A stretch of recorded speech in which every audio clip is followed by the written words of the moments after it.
Welcome to a very special presentation of the novel A Really Good Day by James Hosek. On its surface, it's a story about a remarkable round of golf. But if you're not a golfer, if you quickly change the channel, if you accidentally come upon a tournament on TV, I encourage you to listen anyway. It's a story about family and friendship. It's a story about redemption and second chances. It's a story about promises made and promises kept. It's a story about once-in-a-lifetime experiences. But most of all, it is one man's love letter to his family. That man was my brother, the author, James Hosek. Aside from being an amazing veterinarian, woodworker, gardener, husband, father, brother, son, and friend, he was a writer. Writers are often told to write what they know. And in this, his first book, he did that in more ways than I can count. It will make you laugh. It will make you cry. And it will make you stand up and cheer. So sit back and enjoy as Jim takes you on a fun, entertaining journey through 18 holes of golf and one man's really good day. Chapter 3. The First Hole. "Attention golfers," announced the voice over the loudspeakers. "Would Scott Hanover, Gerald Spaulding, and Pete Baldwin please report to the starter? You will be teeing off in 5 minutes. Paul grabbed Scott's bag and stood up. "This is it. Boy, I wish I was teeing off with you. I wish I was carrying your bag. You have a better chance against these guys than me," answered Scott. There's always next year for me. I'm going to miss golfing with you after Sarah has the baby," lamented Paul. "Is she going to come out to watch?" "Watch golf? She leaves the room whenever I put a PGA tournament on TV. It's a good way to get some time to myself," he laughed. Scott signed in with the red-jacketed official holding a clipboard and noted he would be teeing off second, after Peter Baldwin, alphabetical by last name. The official was overweight and balding, his head attached to his shoulders without the benefit of a neck, and his collar remained open under his red tie. Paul and Scott walked over to the tee and joined the other two golfers with their caddies. "You must be Scott Hanover," greeted one of the men. He was short, maybe 5'4", and had thick dark hair and thick dark-rimmed glasses. He wore a gray sweatshirt over his golf shirt. His smile made him squint as his lips parted slightly from oversized teeth. "I'm Pete Baldwin," he introduced himself. "This is Jerry Spaulding." Scott's grip shifted over to the other man, and he almost had his hand wrenched off his wrist. Jerry was about Scott's height, but blonde-haired and very athletic. He looked more like a baseball player or even a basketball player, and golf was probably a hobby sport for him. His muscles on his arms bulged the knit cuffs on his short-sleeved golf shirt. The chilly morning seemed to have no effect on him. "This is my friend and caddy, Paul Bauer," Scott introduced. The handshakes were exchanged again, and the official announced quietly to Pete, "You're up." Pete took his driver from his caddy and pulled a ball and tee from his right-side pants pocket, the tee already gripped onto the ball, ready to be pushed into the grass in the tee box. Scott and Jerry took up their positions to Pete's right, and Scott gazed down the first fairway. It was the first of 4 par-5 holes, and relatively straight and hazard-free until you reached the green, where 2 sand traps guarded each side. Along the fairway, there was little danger of ending up in the woods on either side for the first 300 yards, but then the trees closed in, coming into play on the second and third shot. Jerry took a couple of practice swings, then stepped up to address the ball. Scott remembered the old Honeymooners episode when Ed Norton was trying to teach Ralph golf, and when addressing the ball, tipped his hat sincerely at it and said, "Hello, ball." He chuckled to himself quietly, trying not to disturb Pete's concentration. Pete had a pretty short backswing, and as soon as he hit the ball, his squinty face dropped into a frown. The ball had sliced, veering to the right of the fairway into the taller cut grass of the rough, and rolled behind an 8-foot pine tree. Scott said nothing as they passed each other, exchanging positions. What could he say? He hoped his shot wasn't as bad as that. At least Pete hadn't lost it in the trees. Scott pushed his tee into the ground and placed his ball on it, measuring the distance to the ground by the thickness of his knuckles. That gave him his perfect tee height when he used his driver. The ground was soft and yielding, probably watered the night before in preparation for today. This course was the nicest of all the Cook County public courses, and it showed in its maintenance. He rotated the ball on the tee so that he was looking square at the yellow rubber duck Paul had printed on the ball. He smiled at it and looked at Paul. "Go duck," Paul said.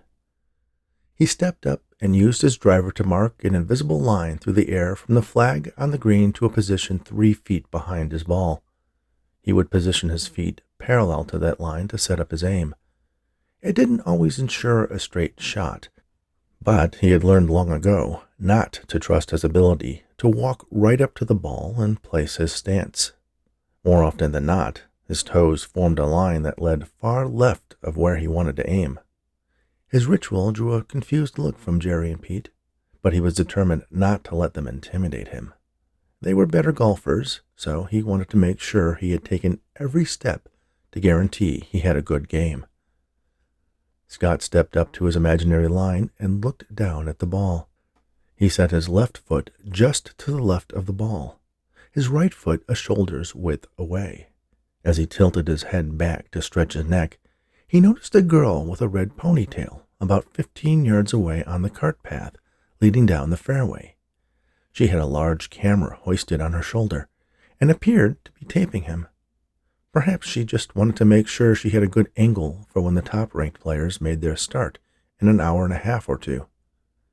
Scott took a deep breath, and his love for this often frustrating game was invigorated by the fall sense. For some reason, he was taken back to his first golf swing on a course while he was home on summer break from college. He had played a little 9-hole course with his brother and Paul. It was just after sunrise, and the grass was still damp with dew, and it had been chilly. Sunlight was starting to warm the distant green, burning off the morning fog, and the starter gave them the go-ahead to begin their round. Paul and his brother Rob had been golfing for years, and Scott wanted to take it up to spend more time with them. When they had informed him they would be arriving at the golf course at 5:30 in the morning, he almost decided to sleep in. He had carried a $2 golf bag filled with an odd assortment of $1 golf clubs Rob had picked over from flea markets. The ball was one that had been reclaimed from the woods, but still appeared in good shape. The tee was brand new, bought in a pack of 20 from the golf course coffee shop for 50 cents. The round of golf cost $4.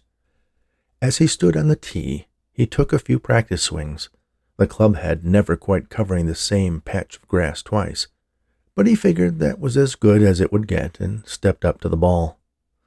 When he swung, the head of the club caught the edge of the ball, which popped it over 45 degrees to the right, disappearing in the woods.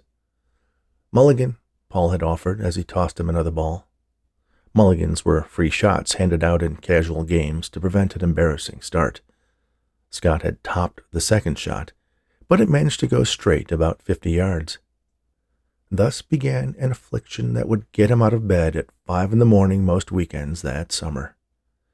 His mind returned to the tee. He had no idea how long he had just drifted away. No one seemed to be hurrying him, and any tension he may have had was gone. No mulligans today, he told himself. His body seemed to pull his club back almost involuntarily. His head remained frozen in position, staring at the yellow duck. As he reached the top of his backswing, he knew he had the shot nailed.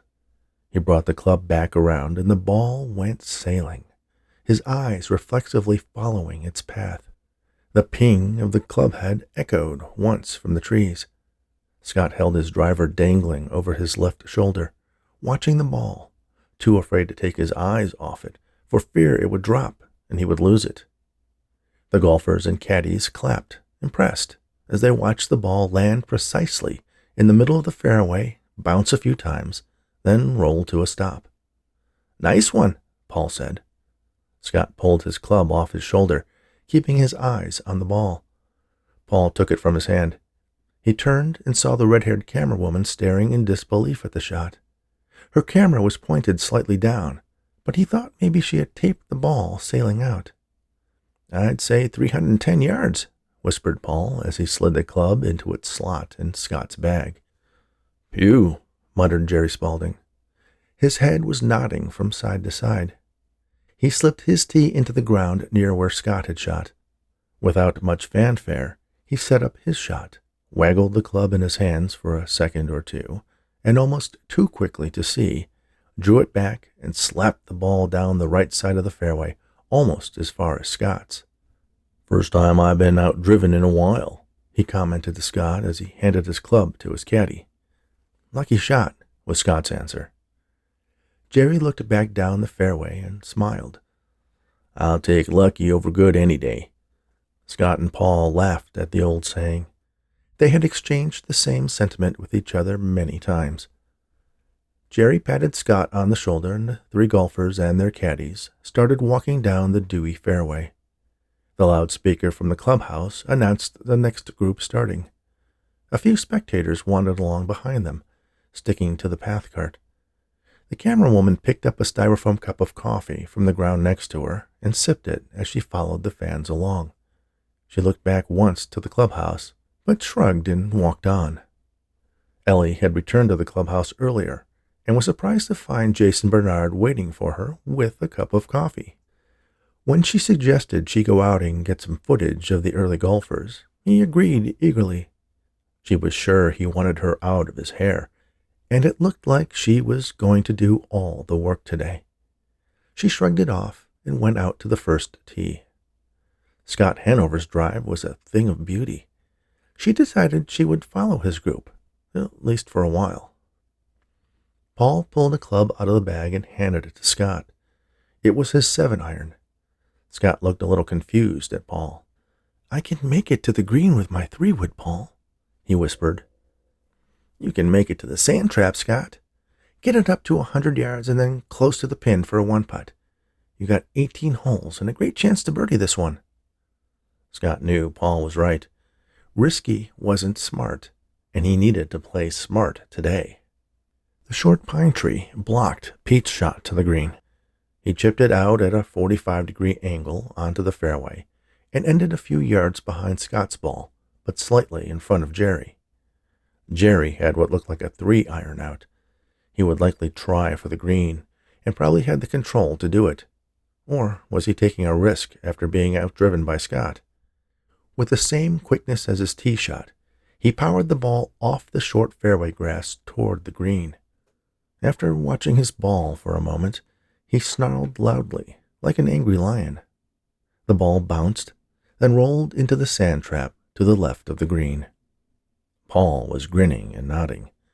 That was likely where Scott was headed if he tried for the green in 2. Scott was beginning to realize the value of his friend's advice. Pete also looked to be trying for the green, but favored a 3-wood. His shot took off straight for the pin. Unfortunately, he hit it better than he wanted to. The ball bounced on the back of the green and rolled down a slope out of view. Scott saw a hedge visible over the edge of the green and suspected it may have stopped the ball's continued progress. Pete's grunt signified a similar assessment of his shot. Scott walked over to his ball and took a few practice swings. He knew it looked pretty amateurish to Spaulding and Baldwin, and he tried not to feel embarrassed. He slid his feet forward a few inches and placed the club head behind the ball. He didn't look at the ball this time, but instead at an imaginary ball directly in front of and next to his actual ball. That would help ensure his swing would follow a trajectory that would bring the bottom of the blade of his golf club under the ball. His backswing pivoted perfectly around his spine, and as he brought the club around, his ball was lifted into the air, followed by a divot of dark green grass, which itself sailed a good 15 yards. The ball landed, bounced once, and ended up about 100 yards from the pin. Perfect position for his pitching wedge. None of the players were on the green yet, but Scott felt he was in the best position. On a par 5, you're expected to take 3 swings to get on the green, and 2 putts to get it in the hole. If Scott could get his chip shot near the hole and sink the ball with 1 putt, he'd have a birdie to start out the tournament, and an incredible psychological lift. Paul said nothing as they walked toward Scott's ball. He'd never seen Scott hit 2 shots in a row so well. He noticed the ponytailed redhead walking along the cart path on the right side of the fairway. She was getting set to tape Scott's approach shot. The side of her camera had a USA Sports logo decal. He wondered if he and Scott might show up on the 9 o'clock sports wrap-up. He'd have to ask his daughter, Mary, to set up the VCR. She was the only one in the house who understood how to use the machine. Paul looked behind them. It seemed like there was more of a crowd around the tee than when they left a few minutes earlier. He pulled the pitching wedge from Scott's bag and handed it to him. "Be the ball," he encouraged, reviving the famous quote from Caddyshack. He watched as Scott lined up the shot, standing behind the ball and drawing his imaginary line. Scott set his feet and took a practice swing. Paul looked around. Everyone was still, waiting to see what Scott did. The camera woman was poised and ready to tape Scott's swing. He looked back at Scott, who seemed to be in a trance. As his body began the swing, Scott seemed almost surprised by what was happening. He stopped short of a full backswing. Then the club came down perfectly, connecting with the back of the ball. A divot flew 10 feet ahead, but the ball was lofted into a high arc. Paul thought he could see the yellow duck spinning in the air. It was going to hit the green, no question. The pin was near the back, and the putting surface itself sloped toward the fairway. Scott's ball landed 2 yards to the left of the pin and bounced up about a foot, leaving a dark dent in the ground and landing another few inches closer to the hole. "How did you do that?" asked Paul. Scott stood staring at the green, his mouth hanging open. "I have no idea." "That's a doable putt, Scott." "Definitely doable. A gimme almost," Scott added. "I don't think they'll give it to you," commented Paul. Gimmies were putts that were so close to the hole that it wasn't worth the effort to sink them. They were strictly forbidden in stroke play, especially in a tournament. "You're probably right. I guess I'll have to use the putter after all." "Don't want to let it feel left out, Scott," pointed out Paul. "Not at all," agreed Scott. The other golfers and caddies had wandered past them, nodding their appreciation of Scott's shot, all secretly wishing they were also on the green. The redhead came up to them. "You're Scott Hanover," she announced. "Yep." He looked at the logo on the side of her camera. "You're from USA Sports?" "Ellie Burke," she said, introducing herself and holding out her hand. Scott shook it. "Practicing your camera work for the top golfers later on?" Paul asked. "Yeah, I guess. But you never know when you'll catch something good." She patted her camera. Her shoulders and upper arms were muscular from hauling the equipment around. "You're having a great hole." "Best one today." They all laughed at the joke. "I wish I could put together 3 shots like that," she added. "Believe me, Ellie," Scott said, "this is not how I usually play." "Well, you're a lot better than I am. That's why I have this day job, you know. If my wife wasn't convinced this was my last round of golf for the foreseeable future, I don't think she'd have let me out today. I should be home trying to figure out how to put that crib together in our nursery." Ellie looked confused. "Scott's not a real golfer either," explained Paul. "He's an architect with delusions of golf grandeur and about to become a father." "Congratulations," said Ellie. "Thanks," said Scott. Ellie looked down towards the green. Jerry Spaulding seemed to be muttering curses to himself in the sand trap, and Pete's caddy was carefully parting branches of the hedges behind the green in search of his player's ball. "Well, today you're showing these guys who the golfer is," she commented. "Wait till the next hole," offered Scott. I just might." She smiled and walked back to the cart path to head for the green. Scott and Paul walked up the fairway and onto the putting surface. Scott replaced his ball with a tiny copper coin, smaller than a penny, then stepped back to allow the other golfers to play their next shots. Jerry's ball was half buried in the sand, the reason for his earlier curses. His shot was made tougher by the presence of the bunker on the other side of the green. He'd have to hit the ball just right to get it to stay on the green, let alone get near the pin. In his quick play style, he pounded at the sand with the club, and the ball popped out. It landed a foot away from the pin and kept rolling until it was on the fringe of the green, 3 inches from the other trap. He still wasn't technically on the green, but the ball was puttable, and he still had a decent shot at par, and maybe even a birdie if he made the putt. Pete's ball was trapped under the shrubs.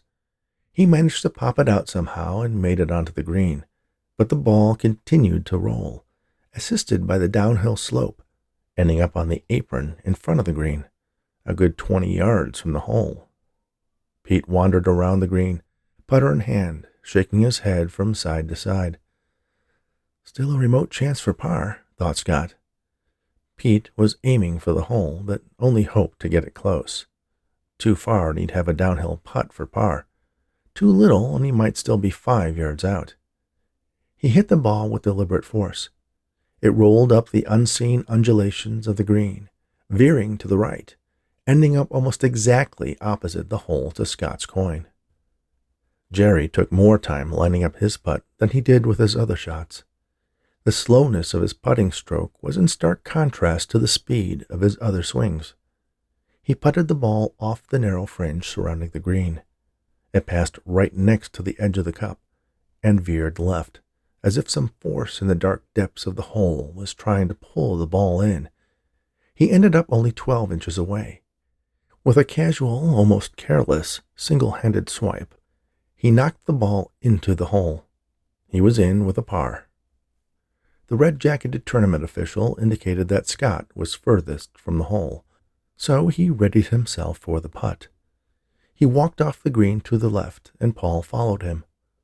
The ground sloped away, and he was able to view the short-cropped turf almost at tabletop height. The left-to-right slope of the ground was clearly evident. "Breaks pretty good to the right," said Paul. "Still doable," Scott said. "Oh, yeah." Scott walked up to his coin and carefully placed the ball in front of it, the duck facing to a point 6 inches to the left of the hole. If he wanted to get it in, he'd have to take the slope of the green into account and allow for some downward roll. The key was to hit the ball just hard enough so its trajectory would intersect with the hole, but not too hard that it would roll right through the break. He lined up the ball midway between his feet and placed the putter between him and the ball. He drew the club back a few inches and swung it in a practice arc, judging the speed he would need to hit it just right. 3 times he executed what he hoped was the perfect swing. Then he stepped forward to line up the center of the putter with the ball. With a slight twist of his head to the left, his eyes followed the trajectory he imagined the ball should take to land in the hole. Then his gaze came back to the ball. He did this 3 times as well, making very small adjustments to the angle of the putter, making sure it was aimed at the spot he had picked out to the left of the hole. With the same motion he used in his practice putts, he drew the club back, then pushed it into the ball. This is where years of playing miniature golf as a kid paid off. The ball bounced off the putter, the yellow duck rolling along the green. The ball's speed seemed to remain constant as it approached the hole, the slope of the green adding velocity, while the friction of the closely cropped grass slowed it down.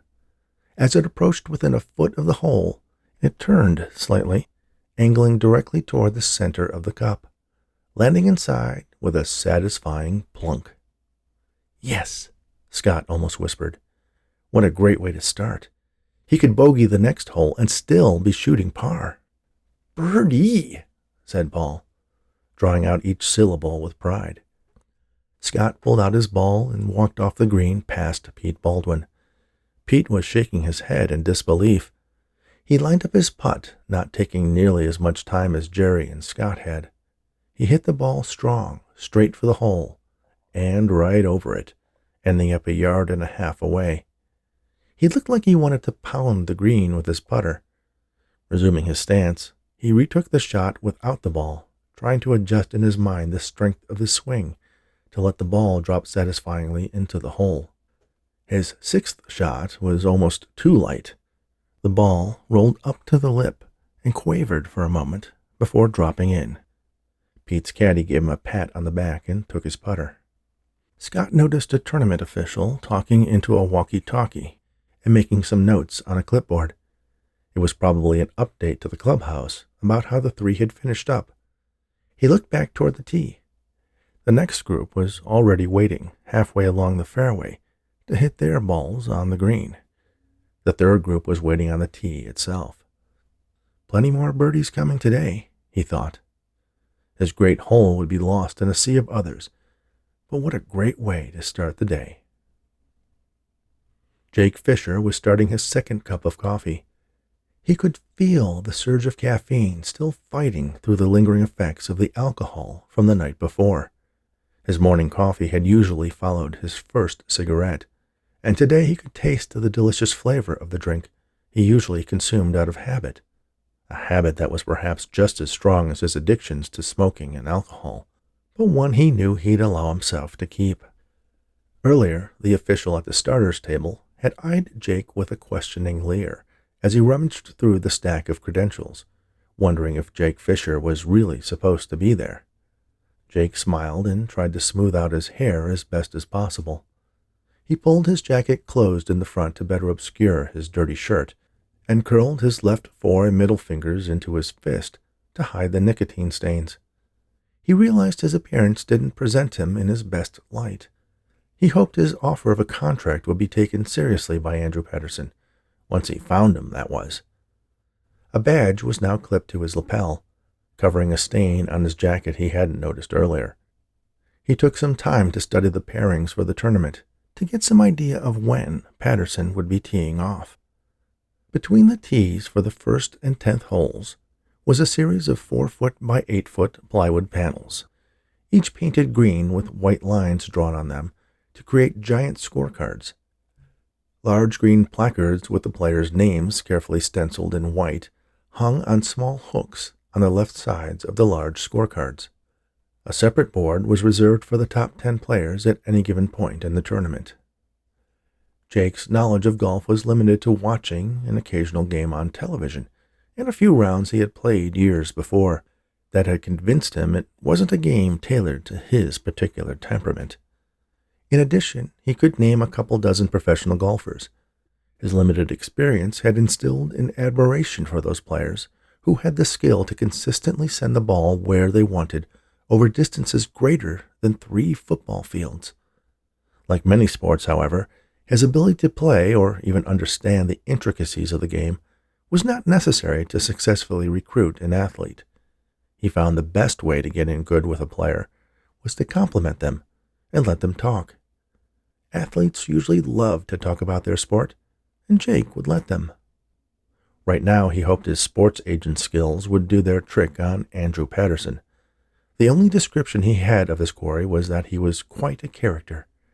He noted on the information sheet he was given that Patterson was in the last threesome to tee off. The other 2 golfers were good, but not as impressive in their statistics as his target. Jake needed to be able to appeal to Patterson's ego. Making sure Andrew knew that Jake knew he was the best golfer out there seemed a good place to start. He wanted Patterson to want Jake as his agent, as much as Jake wanted him as a client. Jake took his nearly empty coffee cup back into the clubhouse. Another refill was in order on this chilly morning, although the temperature had risen a little since he'd arrived. He noticed another man wearing an official credential pass on his lapel sitting at one of the formica and metal tables in the tiny dining area near the food counter. He was much more neatly dressed than anyone else, with a glaringly white pressed shirt and a red and gray patterned tie. His sports coat looked equally perfect and stylish. He was sipping a cup of coffee and holding a cell phone to his ear. With a shake of his head and a frustrated grimace, he punched the end button on the phone. Jake worked his way over to the table. "Mind if I grab a seat?" he asked. The man waved at an empty chair across from him. His badge identified him as Jason Bernard of USA Sports. "Be my guest," Jason said. "I wouldn't think this would be the type of event USA Sports would send a reporter to," observed Jake, nodding at Bernard's press pass. "Me either," answered Jason. He glanced at Jake's badge, squinting slightly to read the information. "Foreman and Frakes, eh?" "Yeah." "You're an agent?" "Yep, Jake Fisher," he said, extending his hand. Jason shook it and suddenly realized something. "Don't tell me. Andrew Patterson," he almost spat. "He's my quarry." Jason grabbed the thin plastic coffee stirrer and set a small whirlpool into motion in his cup. "Some company wants an amateur golfer to sell goods?" "Callaway," answered Jake. "They want a Cinderella." "From what I've heard, they might be getting an ugly stepsister, Mr. Fisher." "Please, call me Jake." "I'm Jason," he answered, smiling for a moment. "Are you a golfer, Jake?" "Nah, but I found I don't need to live a sport to sell it." "If you can call this a sport," muttered Jason. "I take it you're not hitting the links every Sunday?" Jason laughed. "How'd you end up here?" asked Jake. "It's a long, unpleasant tale. I'm supposed to be out covering the marathon, but I seem to be a victim of demographics or some other sort of nonsense," explained Jason. Jake seemed confused, but sensed it was better to leave the explanation alone. "I just got off the phone with a cameraman friend of mine, and some college kid is out challenging the Kenyans early, out of nowhere. There might be a surprise upset, not to mention a story out there today." Jason sipped his coffee. "So why does Callaway want a Cinderella?" "There are hundreds of millions of dollars out there waiting to buy the newest ball to add 10 yards to your swing. If you want those dollars to buy your balls, you have to give them a good reason. If you get an amateur golfer who gets a shot to play a Pro-Am tournament, everyone is going to want to know what ball he recommends, because who knows, they could be next." Jason laughed this time. "Did you used to sell used cars in another life?" "Nah, but it's nice to know you think I have an alternate career if this one falls through." Jake was glad to see Jason smile. His idea of getting Patterson on the news would be much easier with Bernard on his side. "Have you seen this Patterson fellow?" he asked. "Yeah, you'll get a kick out of his outfit. Knickers and a funny cap. The whole 9 yards, if you don't mind me mixing my sports metaphors." "Well, I guess it must be part of his charm," suggested Jake. He wondered if such a quirk would hurt or help Patterson's ability to endorse a product. He concluded the more memorable a person was, the better. "Well," began Jason, "the affiliate office in Chicago thought it might be nice to provide some local coverage for whoever ends up going to the Pro-Am. Sounds like Patterson is a lock. Once he tees off, we'll get some footage of him doing his golf thing, maybe a few quotes, get the heck out of here for a quick edit, and I'm home for a nice dinner with my wife." "Nothing else worth covering out here?" "Who said that was worth covering? I'll probably get bumped if something more interesting comes up, which, as things are, seems very likely." "Well, I'll keep my eyes open for any newsworthy sports scoops for you," offered Jake. Jason gave another chuckle. "Good luck." His gaze suddenly fixed at a point over Jake's left shoulder. "Speak of the devil," he said. "There's your boy now." He nodded to a place outside the pro shop. Jake turned around and immediately found the scene that had caught Jason's attention. A tall, middle-aged, interestingly dressed man was having a very animated discussion with a medium-height, casually dressed younger man. The discussion seemed to concern exactly where in the extremely large leather golf bag each of the golfer's clubs should be. The caddy seemed properly impressed with the placement of the clubs and the correct way to insert and remove them. Each one had its own custom head cover, and the putter was in a full-length sleeve.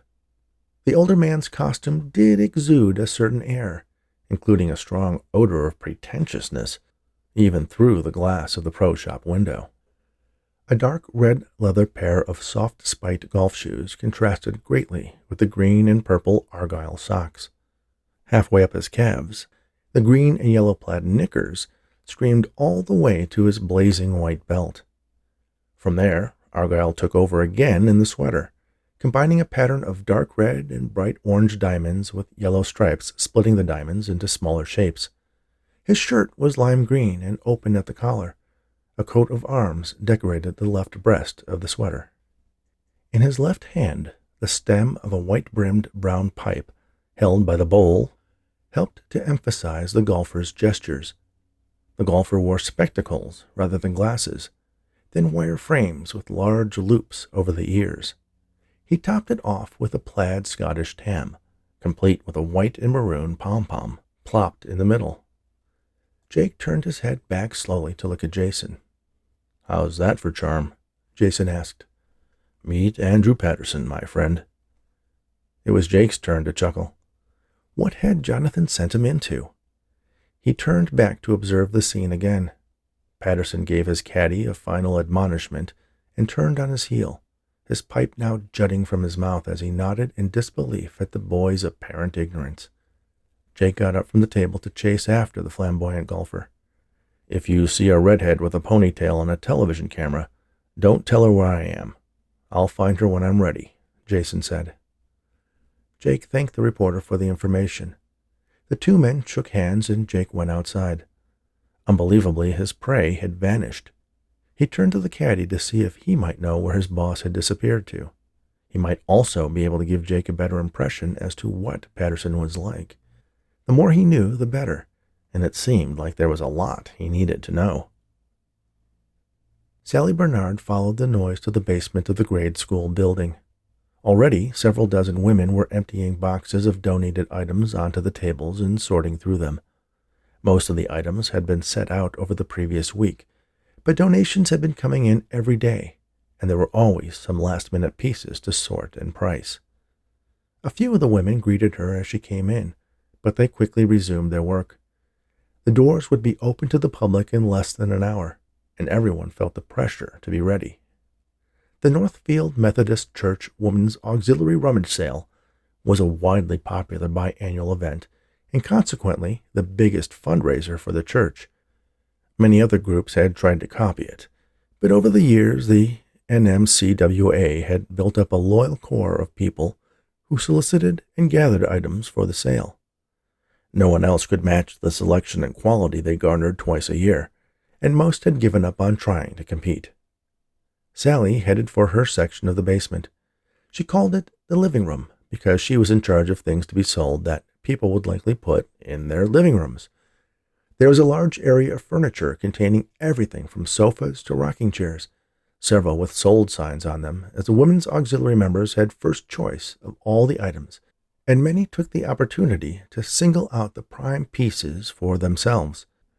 There was also a central area of coffee tables for sale, each decorated with knickknacks and tchotchke, every individual item also available to buy. Each one had a small rectangular sticker with an amount on it. As a rule, nothing at the sale sold for less than 25 cents, but usually the lowest she priced an item for was $1. From her years of experience, she knew how much an item had to be priced to get it to sell. Price it too high, and you had to pack it up to be marked down in 6 months. Too low, and you were in danger of risking not breaking the previous sales record. One of her little tricks to help get rid of little pieces was to group 2 or 3 with a larger item and sell them as a package. It seemed to work well, and others helping with the sale had started to copy her strategy. Sally found herself still fuming over Jason's unwillingness to discuss starting a family this morning. Every year it was the same excuse. His career needed his full attention right now, but soon was always his answer. She loved him and knew he wanted a family. They had talked about it often before they were married, and she wondered if there was something else keeping Jason from pulling the trigger. She sometimes thought she might get pregnant on accident, but dismissed the idea, realizing that Jason might resent her for taking on such an important decision alone. Cecily Waterston was already there, and had an office storage box filled with bric-a-brac and other last-minute items to be priced. Sally winced as she hoped against hope Cecily would not put her customary $5 price on everything. Cecily's philosophy was that people would be willing to pay those prices to help support the good work at Northfield Methodist Church. Sally knew where the money was going was less of a concern to the buyers than getting a great bargain on that crystal swan that was just like the one Aunt Edith had when I was a child. Cecily looked up from her work, a polite but small smile, careful not to ruin her perfectly applied makeup. Never mind that she was adjusting it every 15 minutes with her compact makeup kit anyway. "Hello, dear," she said. Dear was drawn out like a line spoken by Katharine Hepburn in an old movie. Sally had thought when she first met Cecily Waterston that her mannerisms had to be an act, but she quickly came to realize that was how she truly was, even down to the pointing pinky when she drank tea, not coffee, at the auxiliary meetings. "Hello, Cece," greeted Sally, shortening the name to Cece, knowing that although it annoyed Miss Waterston to be addressed with such a nickname, she would say nothing. "More things to price?" "I've got this batch, dear, but I think there's another box of coasters on the sofa over there." There was drawled out nearly as severely as dear. Sally knew that coasters offended Cecily almost as much as Cece did. Sally chuckled and headed over. She would check Cecily's pricing later as she rearranged the distribution of items on the tables. "Hello, Sally," called a bright voice from nearby. Anne Matterly approached her with her legal-sized clipboard, checking off a few items as she approached. "Everything set over here with you girls?" "Just the usual last-minute pricing," assured Sally. "You know I am counting on you to sell at least $5,000 worth this year. We're definitely looking at another record if everyone does their part." "We should have no problem with this selection," guaranteed Sally. She looked over at Cecily, who was glancing over the items surrounding her with an ever-present expression of incredulity that people actually wanted this old stuff. "Excellent, excellent," approved Anne. "You know everyone coming is looking to buy something," she reminded the ladies. Sally smiled to herself as she heard Anne's slogan for perhaps the 20th time this week. Anne considered every unsold item a failure, even though it was rare that something would survive 2 rummage sales in a row. There was perhaps a 10% leftover after each Saturday free-for-all, but that was mainly due to the fact that there was no chance that anyone coming would get an opportunity to see everything, and oftentimes, second chance items, as Anne called them, were snatched up early in the next sale. Anne checked another box on her clipboard and headed to the next section, filled with kitchen items. "What does she think we are, incompetent?" asked Cecily, assuming Sally had the same impression of the matronly sales supervisor. "I'm quite sure she doesn't, Cece. Ever since her husband died 5 years ago, this sale has been her reason to go on." "Sad, I'm sure," commented Cecily. Sally held her tongue and turned back to her box of items. "Oh," started Cecily a short time later, as if just remembering something important. "I will have to leave early this afternoon. Can you handle the pack-up without me?" "Early?" questioned Sally. "Yes."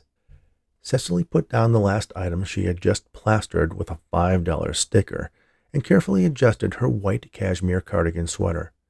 The pearls around her neck accented its brightness. Her too-perfect figure was slightly improved by the tightness across the mother-of-pearl buttons. Her distinctive red lipstick, pale, perfect complexion, and neat, dark hair gave a snow-white quality to her beauty. Although Cecily's attire seemed more appropriate for a Saturday afternoon tea, Sally not only didn't mind, but counted on her appearance to help sell some of her $5 items to men too distracted to notice they were getting ripped off until their wives yelled at them later. "Andrew is playing in a tournament today, and we planned on going out to celebrate afterward. He has reservations at the Palmer House, and I need to get myself ready." Sally glanced over to Cecily again. She seemed more than ready for a dinner at the posh steakhouse, but she shrugged her shoulders. "Fine," she answered. "It shouldn't take too long." In Cecily Waterston's eyes, Andrew Patterson was perfect. If he said he was going to win, then by God, there was no question it would happen. "What is he playing in?" Sally asked politely. "It's some sort of golf thing. Only the best players in Chicago get to play, he's told me. He says he'll be able to play with professionals after this. It's ever so exciting for him," she explained with her own matching degree of excitement. Sally turned to face Cecily as she realized what she was saying.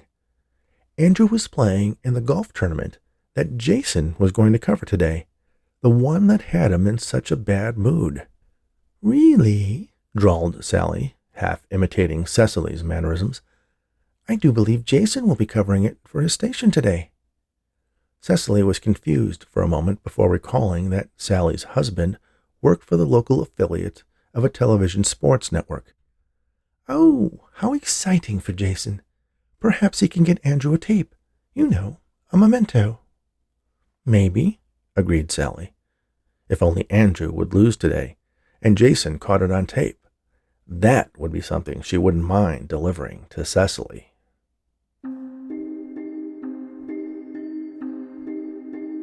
Thank you for listening to A Really Good Day, a novel by James Hosek, narrated by Rich Hosek. If you're interested in purchasing a hardcover edition of this story for yourself or a golfer in your life, visit jimbooks.myshopify.com. You'll get free shipping in the United States. You'll also get the complete audiobook and ebook editions with your purchase.